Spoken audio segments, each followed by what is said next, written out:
¿Qué tal? ¿Cómo están? Les habla Marian de la Fuente. Algunos aún recuerdan una fría madrugada, el abrazo fundidos con sus padres en un hasta luego, prometido que además perduró más tiempo del que esperaban. Otros apenas recuerdan su hogar porque eran pequeños, muy pequeños. Los más grandes tienen grabadas imágenes de monjas o de sacerdotes siendo expulsados, o vecinos detenidos o desaparecidos. En sus mentes aún se desdibujan los recuerdos de las sonrisas valientes de sus madres, ahogando el llanto, y una mano amiga, la de Peter Pan, que lejos de habitar en sus fantasías, logró sacarlos de la realidad poquito a poco por la ventana de La Habana para llevarlos a Neverland, la tierra de la libertad. 14.048 criaturas tomaron esos vuelos de miedo y esperanza, salvándose de la dictadura y del adoctrinamiento comunista.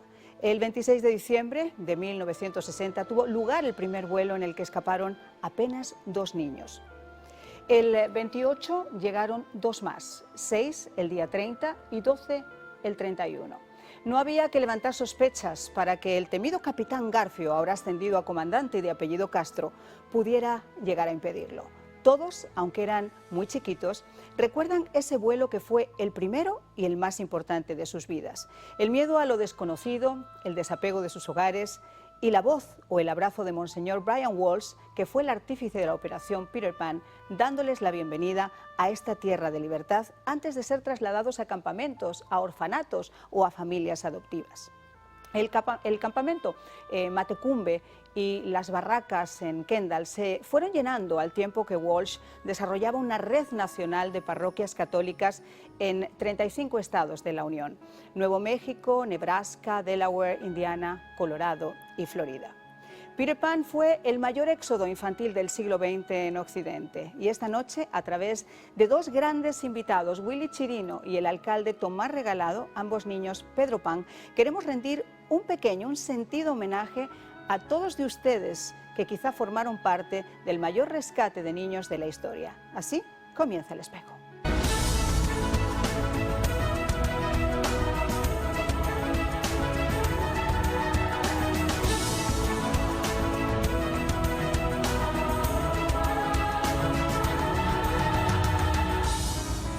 Bueno, pues hoy tenemos un programa muy especial porque esta operación, que oficialmente concluyó el 20 de octubre de 1962 con la suspensión de todos los vuelos comerciales entre Estados Unidos y Cuba, se efectuó poquito después del triunfo de la Revolución Cubana, cuando un hombre llevó a un pequeñito, a un niño llamado Pedro, para que le buscaran refugio, mientras que sus padres lograban salir de Cuba. Así dio pie toda esta operación. Pero ¿quién mejor para contárnoslo que nuestros 2 invitados? Tengo el gusto de presentarles a un hombre que de Pedro Pan llegó a convertirse alcalde de Miami. ¿Cómo está? Muchísimas gracias, señor Regalado. Gracias, Marian. Y yo creo que dijiste unos datos que son sumamente interesantes. Esa es la operación más organizada, más clandestina y más importante del éxodo de niños solos en el siglo XX. Y ahora, si los comparas con la situación caótica que está ocurriendo en la frontera, se da cuenta de que la importancia de que participara la Iglesia Católica de los Estados Unidos y lo que quedaba de la Iglesia Católica. Y que se hiciera también, Tomás, de una forma más ordenada, porque hay que recordar que esta operación, si bien la separación de los padres de los hijos es igualmente traumática, pero fue ciertamente organizada. Lo único que falló ahí fue el tiempo, el decir a un hijo te voy a ver dentro de una semana, y que pasaran desgraciadamente 4, 5 y muchos más años hasta que pudieran reencontrarse. Muchos, y muchos, ninguno pudo volver a ver a sus familiares en algún momento. Eso es curioso que tú menciones eso, porque yo me recuerdo vívidamente la última frase que me dijo mi mamá al salir de la llamada Pecera, que era un lugar donde se salía caminando hacia el avión, y me dijo: no te ocupes, mijito, que Fidel se cae dentro de 3 meses y tú vuelves para acá, porque los americanos nunca van a permitir un comunismo aquí en Cuba. Bueno, vamos a presentar a nuestro otro invitado, porque uno se pregunta, ¿qué hubiera sido de Wilfredo José Chirino en la Cuba dominada por Fidel Castro? ¿Cómo estás, Willy Chirino? Muchísimas gracias por acompañarnos en la noche de hoy. Hola, Marian, saludos para ti y para Tomás. Estoy honrado de participar en esto y hablar de Pedro Pan. Es algo que llevamos muy profundo en nuestros corazones. Fíjate que a mí me gustaría preguntarte, nos estaba contando brevemente Tomás esas palabras que recuerda de su madre. ¿Qué recuerdas tú de esa salida de Cuba?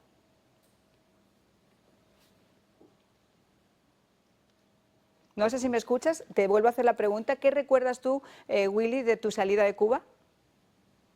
Imagínate, yo soy del campo de Cuba, o sea, cuando una persona, un niño, se cría en el campo, o sea, íbamos a La Habana que 2 veces al año, todavía el núcleo familiar se hace aún más importante porque todo el mundo en el pueblo se conoce, vives en un sistema mucho más sano y más apegado a tu familia y a tus amigos y a tu gente. Entonces, el hecho de salir de pronto de mi Consolación del Sur, un pueblo muy pequeño en la parte occidental de Cuba, a llegar a Miami, que para mí en esos momentos era una gran ciudad, en realidad comparado con ahora no es nada, era un impacto tremendo, enfrentarse a nuevas costumbres, el idioma, en mi vida yo había estudiado $1, por ejemplo. Entonces, sobre todo estar distanciado de la familia, que yo nunca había experimentado eso. Fue algo muy doloroso y muy traumático. Pero fíjate, la historia de Pedro Pan refleja muchísimas diferentes historias. Cada niño tiene una en específico. La mía fue una de las mejores. ¿Por qué? Porque mis padres llegaron en un lapso de 1 año y un poquito. Yo no tuve que abandonar la ciudad de Miami. Al contrario, por ejemplo, lo que le pasó a Lisette, a mi esposa, que ella y su hermanita, que tenía 5 años en ese momento, Lisette 14, se la llevaron a un orfelinato en Dubuque, Iowa. Wow. Las separaron en Dubuque, una cosa que no tiene sentido, ¿no? Entonces, para ella fue una tragedia muy grande haber sobrevivido a eso. Sus padres llegaron como eran figuras muy conocidas dentro de no sé, la farándula, diría yo, la televisión, la radio, eran grandes estrellas en Cuba. Pues le fue muy dificultoso salir, o sea, obtener el permiso de salir. Wow. Entonces se demoraron casi 3 años en salir de Cuba y ellas estaban solitas ahí, dando tumbos. Fue una historia verdaderamente mucho más dolorosa que la mía, que fue muy pasajera, diría yo, 1 año y pico, y quedándome en Miami, estando rodeado de gente, amigos, de los mismos muchachos que estuvimos juntos, que por cierto vivíamos dentro del St. Raphael's Hall, que era un hotel que quedaba en la 21 y Biscayne Boulevard. Ahí vivía con nosotros Monsignor Walsh. Nosotros le decíamos el cura, era un hombre... Eso te iba a preguntar, Willy, te lo voy a preguntar también a ti, Tomás. Esa voz de Monseñor es como que llegó a calmar, porque en el caso que nos estaba contando Willy, él tuvo la suerte de que vio en 1 año a su padre. En tu caso, tu padre, que era periodista, era además un preso plantado, tardaste muchos años en volver a reencontrarte con él. 20 años en verlo. Mi mamá llegó, en el caso de Willy también, por cierto. Me alegra que tengas al Pedro Pan más famoso que hay aquí en los Estados Unidos de América, Willy Chirino. Pero Monsignor Walsh tiene un espacio en la historia bien importante. Yo entré en este país, al igual que Willy, estoy seguro, sin visa. Entramos sin visa, con un papelito que decía el señor Tomás Pedro Regalado está autorizado para entrar en los Estados Unidos y estaba firmado por Monsignor Brian O. Walsh. Cuando en la historia de un país un cura firmó una visa para entrar en este país. Esa visa era mi pasaporte para entrar aquí en este país. Entonces Monsignor Walsh fue increíble. Esa es mi familia la que está... Estábamos viendo justamente esa foto que tenías, porque tú llegas con Marcos, con tu hermano. Con mi hermano Marcos, que era... Y le pasó lo mismo que estaba diciendo Willy de Lisette y Olguita. Nos separaron porque él era menor, él iba para Florida City, que a mí me parecía eso, un lugar tan remoto. Y yo me quedé viviendo en Kendall, rodeado de árboles. Yo creo que yo vivía donde está Dayland hoy. Pero definitivamente fueron momentos bien difíciles, pero momentos en que uno ahora, mirando retrospectivamente, agradece gracias a mis padres. Estábamos conversando con Willy Chirino y con el alcalde Regalados, porque ellos son dos de los niños más famosos también. También vamos a incluir al alcalde Regalado, que ha tenido la operación Pedro Pan. A mí me gustaría abordar con ustedes, a través de sus recuerdos, ¿no? A través de lo que fue dejar Cuba y llegar a este país. ¿Qué significó, Monseñor Walsh, además de esa visa? ¿Y qué significó, por ejemplo, encontrarse en un país que desconocían y en el que ustedes no tenían, en su caso no tenía familia, ¿no? Acá. No tenía ninguna familia, no hablaba absolutamente una palabra de inglés, porque yo estudié en el colegio La Salle, de los hermanos de La Salle. No conocíamos a algunas personas, mi familia, y yo en el momento en que llegó mi tía hasta que transicionó a buscarse un apartamento, empecé a rodar por distintas casas de familiares que, bueno, te vamos a tener aquí 2 o 3 años, pero tú sabes, después de 2 o 3 días o 4 días ya es otra boca para... Y quiero haceros la misma pregunta.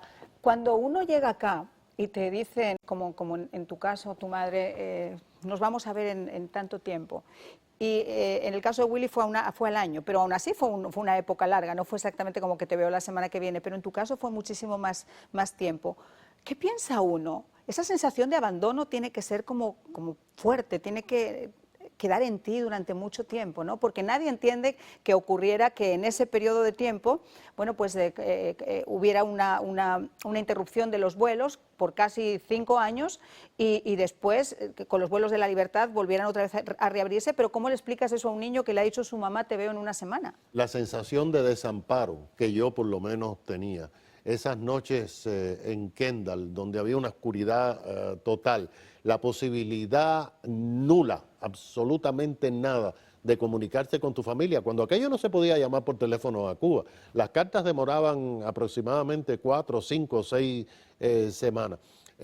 A veces uno sentía un poco de roña de que lo hubieran así lanzado, pero ya mirando a lo que pasó y a lo que podía haber pasado, yo creo que los padres cubanos de los niños de Pedro Pan hicieron un sacrificio máximo. Muchos no volvieron a ver a sus hijos, Wow. pero nos salvaron nuestra vida y nuestro futuro. Willy, ¿tú opinas lo mismo? ¿Qué hubiera sido de ti si te hubieras tenido que quedar en esa isla? Bueno, pero referente al comentario un poquitito antes que estaban haciendo ustedes ahora, lo que lo hizo menos doloroso, yo creo que Tomás lo recalcó o lo mencionó hace un rato, es el hecho de que había una esperanza que un gobierno comunista a 90 millas de las costas de Estados Unidos, en plena Guerra Fría, no iba a durar mucho tiempo.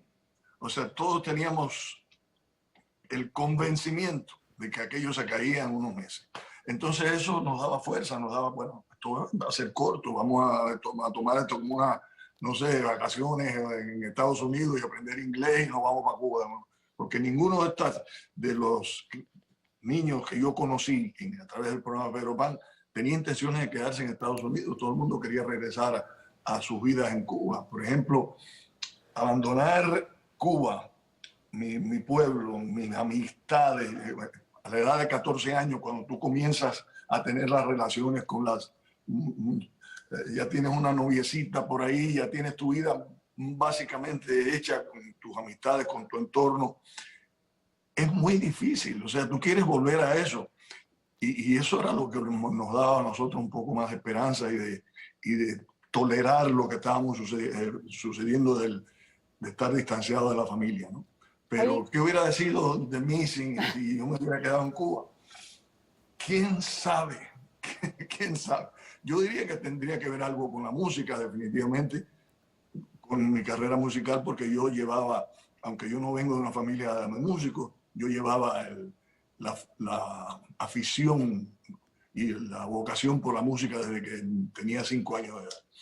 Estamos viendo, voy a pedirles a mis compañeros que me pongan una foto que encontramos tuya, de tu llegada, justo el momento de la llegada. Cuéntanos, ¿esa foto qué es? ¿Hablas de mí o de...? Estoy hablando de ti, Willy. Estamos viendo una foto con el sacerdote, con Monseñor, y creo que hay como 4 o 5 muchachos más que llegaban en ese momento. No, pero ese no soy yo. ¿No? ¿Quién es? No, yo no sé. No sabemos, nuestros compañeros nos dijeron que eras tú, pero bueno, dice, esta foto que encontré es parte, a ver, ¿me podéis poner esa placa, por favor? Es parte importante de mi historia, 1962, en mis días de Pedro Pan, a la izquierda uno de mis héroes, Mr. Brian Walsh, el hombre que dirigió esta organización de la Iglesia Católica. Estás hablando, es que como no veo la pantalla donde tú estás, no sé lo que te estás refiriendo. Hay una foto, que es la que existe de esa época, que yo estoy con Monseñor Walsh, que está Monseñor Bosa Más Vidal, que era un obispo, digo, un sacerdote muy admirado y muy respetado en esa época. Entonces, fue el momento que yo le daba mi misal y le pedí que me la autografiara. Y entonces yo le cuento a mis hijas esa anécdota porque para mí me impactó muchísimo. Yo recuerdo lo que me escribió en el misal, me lo sé de memoria, decía que siempre en la unión con Dios encuentres la forma de vivir tu ideal. Wow. O sea, que muy lindo, ¿no? Y no sé si es la foto a la que tú te estás refiriendo. Sí, es la foto justo que estábamos poniendo, pero que desgraciadamente tú no podías ver para saber cuál era la referencia. La estamos volviendo otra vez a ver en nuestras pantallas. Tomás, ¿qué recuerdas tú? ¿Qué es lo que más te ha impactado y qué es lo que llevas todavía ahora, después de tantos años, de lo que ha sido esa operación Peter Pan? Yo lo que más recuerdo, y yo creo que Willy también lo ha señalado, es el rol protagónico de Monseñor Brian O. Walsh. Yo ya siendo adulto y después habiéndome desarrollado, yo me encontraba con Monseñor Brian Walsh y era como encontrarse con un padre, con algo. Ese hombre tuvo la paciencia y el tesón de mantenernos disciplinados, mantener a estos jóvenes que la verdad, y Willy tiene razón, tiene mucha razón, lo único que nos mantenía es que se iba a caer Fidel, porque no era fácil levantarse en un barracón después de haber tenido tu camita en una casa en Cuba y ir a un comedor común y recibir clases y después rodar por algunas casas de personas que tú ni conocías. Y enfrentarte a una sociedad que, por cierto, Marianne, y Willy recordará, una sociedad que era racista aquí, porque, sí, claro porque aquí en la década de los 60 a mí me gritaban speak, y lamentablemente como lucía blanquito, pues cuando montaba en un ómnibus de transporte público, las personas afroamericanas se levantaban para darme el asiento. Entonces, en esa sociedad vivimos aquí. Y la verdad que hemos salido bien. Yo creo que si hacen una encuesta de Pedro Panes, la casi totalidad han sido muy exitosos en todos los órdenes que ellos se participaron. Tengo 30 segundos antes de irme a pausa, pero te los quiero dejar a ti, Willy, porque me encantaría que hicieras un comentario sobre lo que ha dicho Tomás. Yo lo que te puedo decir en estos 30 segundos es realzar la memoria de Monseñor Brian O. Walsh y contarte de quién era. Un hombre en esa época de 32, 33 años, alto, good looking, bien parecido, de origen irlandés, de familia adinerada. Nunca hizo voto de castidad, o sea, él tenía un avión que manejaba, era piloto, tenía un Mercedes-Benz, tenía un velero, pero su vida era los niños cubanos. Y el servicio. Se sentía orgullosísimo de todos nosotros. No hubo un evento, un reconocimiento cuando me dieron la estrella en la calle. Donde quiera que me dieran cualquier cosa, un concierto mío, ahí estaba él en primera fila, con una sonrisa, sintiéndose muy orgulloso. O sea que yo le digo a mis hijos, mira, si hay algo que yo tengo que hacer en esta vida es que la memoria de lo que significó para mí y para 14,000 niños cubanos de Monseñor Brian O. Walsh jamás quede olvidada en el futuro. Por cierto, que el Museo Americano de la Diáspora Cubana está preparando una maravillosa exposición sobre esto, la operación Pedro Pan, aniversario 60 del éxodo infantil cubano. Va a tener un mapa con los nombres de todo, va a tener pequeños objetos que pertenecieron a muchos de estos niños, ahí lo están viendo en sus pantallas, y es una maravillosa exposición que no puede perderse a partir del miércoles 24 de marzo. Y ahora sí, tengo nada más que 30 segunditos para despedir a mis invitados con los que me hubiera quedado conversando toda la noche. Me gustaría conversar contigo. Lo que va a quedar en el resto de nuestras vidas es la añoranza de Cuba, porque nos desarraigaron como arrancar una mata y sacar sus raíces. El agradecimiento a los Estados Unidos y reconocer que aquí en este país, aunque te tiren solo, tú puedes adelantar si trabajas y si haces las cosas por el libro. Bueno, que te lo digan a ti, que del 93 te convertiste en el primer periodista en cubrir la Casa Blanca y después en el 2008, ¿no? ¿Fue en el 2008 alcalde de Miami? O en el 2009 creo que fue, ¿no? 2009, alcalde de Miami por 8 años. Bueno, Willy, 30 segundos contigo. Y orgulloso de Tomás. Oye, por cierto, debo rectificar algo que dije que es un error, que ahora me di cuenta. No es votos de castidad lo que hizo. Yo dije, te juro que yo lo pensé, pero dije, mira, dentro de las cosas podía pasar, quién sabe. Se le perdona, Willy, se le perdona. Lo que hizo, no hizo. O sea, lo que hizo que en realidad, o sea, era un hombre que, por cierto, todos esos beneficios que tenía él por ser un hombre adinerado, de familia adinerada, los compartía con nosotros, nos invitaba a todas sus experiencias con el bote y con el avión y todo. O sea que la memoria vuelvo a decir, de Monseñor para todos nosotros debe quedarse en nuestros corazones y aparte en la historia de Cuba en los años venideros. Y la esperanza, Willy, de una Cuba libre, ¿no? Que todo esto haya tenido sentido. Yo le dije una vez, yo me comprometo que cuando regresemos a la Cuba libre, algo, un monumento extraordinario, un parque, algo, vamos a nombrar, o varias cosas. Y vamos a bautizarlo con el nombre de Monseñor Brian O. Walsh. Bueno, pues yo quiero bautizar el programa de hoy con el nombre de ustedes. Muchísimas gracias por haberme acompañado y como dije, me hubiera quedado toda la noche, seguramente ustedes también. Será hasta la próxima semana, que tengan un maravilloso fin de semana. Gracias.